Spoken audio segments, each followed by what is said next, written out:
Assalamualaikum warahmatullahi wabarakatuh. Bismillah, alhamdulillah, wassalatu wassalamu ala rasulillah wa ba'da. Para sederek kakak kula hormati, enten dawe sinten ulama sinten. Man arada an yahsula fi thalabil ilmi fa alaihi khamsu khisalin.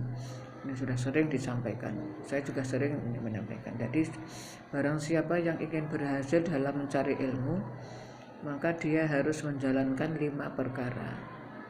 5 perkara. 1. Sholatul laili walau rokaatain. Sholat malam meskipun hanya 2 rakaat. Sholat malam meskipun hanya 2 rakaat. Setelah tahajud, mungkin setelah tidur sebentar, tadi 3 jam beberapa jam, nanti niat bangun, pokoknya saya mau bangun jam misalnya jam 2:30 atau jam berapa. Jadi sholat malam itu sedapat mungkin kita jangan tinggalkan ya, iman-iman. Jadi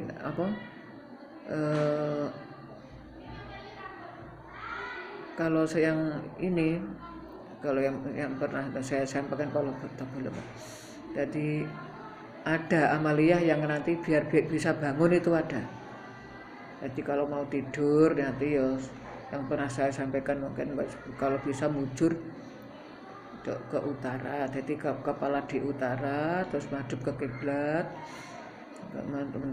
Bayangkan kalau kita itu mau ninggal gitulah. Jadi macak arep ninggal gitu, mujur ngalor ya, kepala di utara, terus madhep ke kiblat, terus harus punya wudu, terus baca kalau ada hadisnya ya, surat Ikhlas 3 kali, istighfar 3 kali. Istighfarnya astagfirullahaladzim li walidayya wal jamil muslimin wal muslimat wal mu'minin wal ahya wal amwat itu 3 kali. Terus sholawat 3 kali, terus subhanallah alhamdulillah itu bisa disingkat tuh 10 kali misalnya gitu. Terus ada membaca surat akhir Baqarah, amanar rasulu bima unzila ilaihi mir rabbihi wal mu'minun sampai akhir. Ada lagi yang mengatakan akhir surat Kahfi 3 ayat, innal ladzina amanu wa amilus sholihati kanat lahum jannatul firdausi nuzula, sampai seterusnya 3 ayat. Itu kalau baca dua surat ini atau satu saja salah satu ya, itu nanti terus pas baca itu dalam hati kita mohon pada Allah, ya Allah saya mau nanti mau tahajud, mau bangun jam 2, mohon nanti mudah-mudahan saya bisa bangun, terus baca surat itu, ayat itu 3 kali, insya Allah nanti pas itu bangun. Jadi Allah sudah meserahkan kepada malaikat, suruh nunggoni, suruh menggugah kan gugah kita itu kan gugah kan, itu suruh membangunkan, kok gugah, suruh bangunkan nanti misal jam 2 jam berapa, dan itu insya Allah mesti bangunnya itu. Tapi kalau bisa setelah baca itu jangan ngomong lagi, jangan guys bismillah Pak Isan. Itu tidurnya sudah dicatat sebagai amal yang baik juga ini. Apalagi bangun sungguhan, terus sholat dan seterusnya ini. Dan ini kalau belum sholat malam itu enggak repot ya. Kalau sudah biasa dijalankan itu mesti bangun, mesti enten. Jadi kalau sudah biasa itu misalnya 4 kali 5 kali, nanti jam sekian mesti bangun, meskipun enggak baca itu mesti bangun. Jadi seperti sudah menjadi kebiasaan bangun. Pokoknya terus bangun sholat. Kalau enggak ya senuruti malas kayak entek.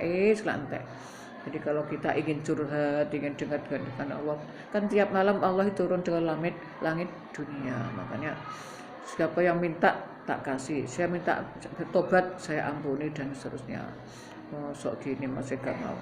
Jadi katanya ada agar lagi, wong kuwi ngapusi jare seneng karo aku, bengi kok turu tok. Mestinya kan ya bersepi-sepi sama saya. Kalau kita ya bayangkan kalau kita punya misalkan di sepi, nah ini bang gini monggo kita sholat malam jangan ditinggalkan.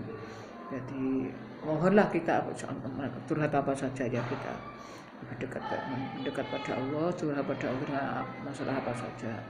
Terus Dawamul wudu, selalu punya wudu. Kapanpun berupaya untuk selalu punya wudu. Jadi kalau pas batal ya monggo wudu lagi. Jangan males-males, jangan eman-eman ya. Ini soalnya ya nanti kan jadi cerah wajahnya itu cerah putih. Besok di akhirat itu kan terus dari tetesannya jadi malaikat yang memintakan ampun, terus doa-doanya juga ya, diijabah. Terus ketiga, jadi selalu punya wudu kapanpun ini. Jadi terutama orang yang masih dalam tahap belajar, usahakan selalu punya wudu, jangan sampai batal. Kalau batalnya ruwet, yang pikiran yang ruwet, hati ini ruwet, gak enak. Kalau ini besok padang terus, soalnya dikawal malaikat. Jadi dikawal malaikat, setan gak bisa mendekat, gak bisa menggoda. Terus yang ketiga, takwa fisirri wal alaniyah. Jadi selalu takwa pada Allah, baik dalam keadaan rahasia maupun terang-terangan. Sendiri selalu takwa, takut pada Allah. Banyak orang juga takut pada Allah. Jadi biar kita itu terbiasa di hati kita itu selalu merasa diawasi oleh Allah, selalu berusaha untuk bisa takwa, untuk mendekat, untuk menjalankan apa yang diperintahnya dan menjauhi larangannya. Sedapat mungkinlah kita berusaha untuk urip sepisan ini betul-betul kita hanya untuk mencari bekal besok di akhirat. Bukan di akhirat tok, malah di kuburan pun kita rasanya harus menyiapkan bekal mulai sekarang ini. Jadi jangan sekali-kali kita itu ya Allah misalnya untuk mencari bekal atau untuk makan saja misalnya sampai tidak ngereken ini halal apa enggak misalnya, Masya Allah. Jadi kita harus hati-hati betul apa yang kita makan, apa yang kita pakai ini betul-betul halal, tidak ada yang kecampuran haram. Jadi betul-betul halal biar kita itu ya penak selamat insyaallah gitu loh. Jadi soalnya sedikit saja yang kita makan itu tidak halal, maka hatinya akan kotor, tidak diterima amalnya dan sebagainya, harus enggak karu-karuan stilokoles. Jadi kita harus betul-betul menjaga kehalalan apa yang kita makan, apa yang kita pakai. Terus jadi itu tadi kita harus berupaya untuk ayo iso nglakoni perintah-perintah Gusti Allah, ngedohi larangane ben kata iki selamat sak terus, selamat selamanya dunia sampai akhirat. Terus yang keempat, al-aklu litaqwiyati la li syahwat. Jadi makan untuk biar kuat ibadah. Jadi untuk bekal ibadah tidak hanya untuk tidak hanya untuk nuruti syahwat kesenangan tok. Apalagi kalau saya kadang-kadang saya lihat itu sebetulnya makan itu enggak perlu banyak-banyak toh. Macemnya. Dulu itu ada Sayyidina Umar karena pernah di zaman sahabat ya, jenis sederhana. Jadi lauk itu cukup hanya 2 atau 3 macam. Itu karena kalau macam-macam itu sudah berlebihan dan katanya munafik gitu. Apa kata fasik gitu loh Bang.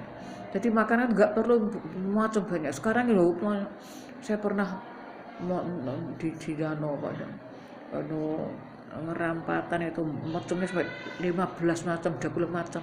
Ya Allah, ini sangat-sangat berlebihan ini ya di samping mubazir lah itu loh. Wis orang angus sak saloke ndedikake wong sing membutuhne, yang butuhne disedekahne gitu saja. Daripada macam-macam. Itu ada dulu itu saya pernah di kitab tuh ada kok. Yang kalau ini makanan kok banyak macamnya. Kalau nggak munafik ya fasik. Jadi kalau lauk itu cukup 3 macam. Kalau kesel 2 macam itu sudah cukup. Ini saya misalnya sayur dengan tempe itu kan cukup toh. Enggak, kadang juga golek oseng, golek kerupuk, golek sambal, golek dadar, sing iwak, sing anu macam. Jadi sebetulnya itu sangat berlebihan. Enggak cara kita itu terus tasawuf itu enggak benar.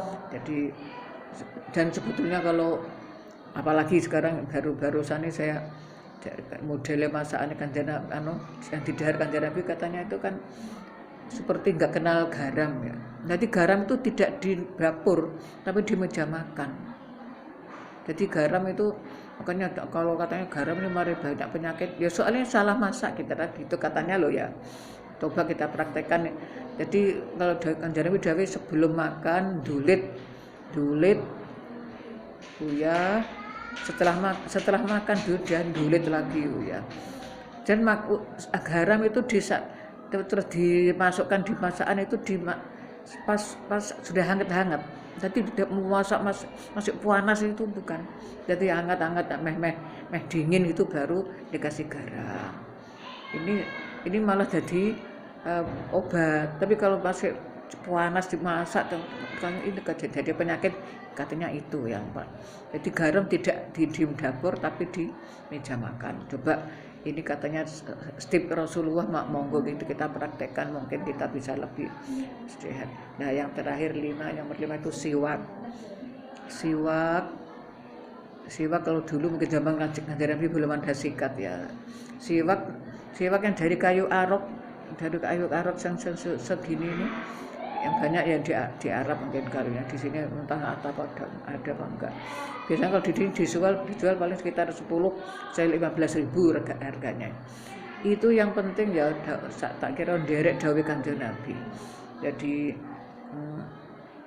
laula an asyqa la umati la amartuhum bisiwaki inda kulli sholatin.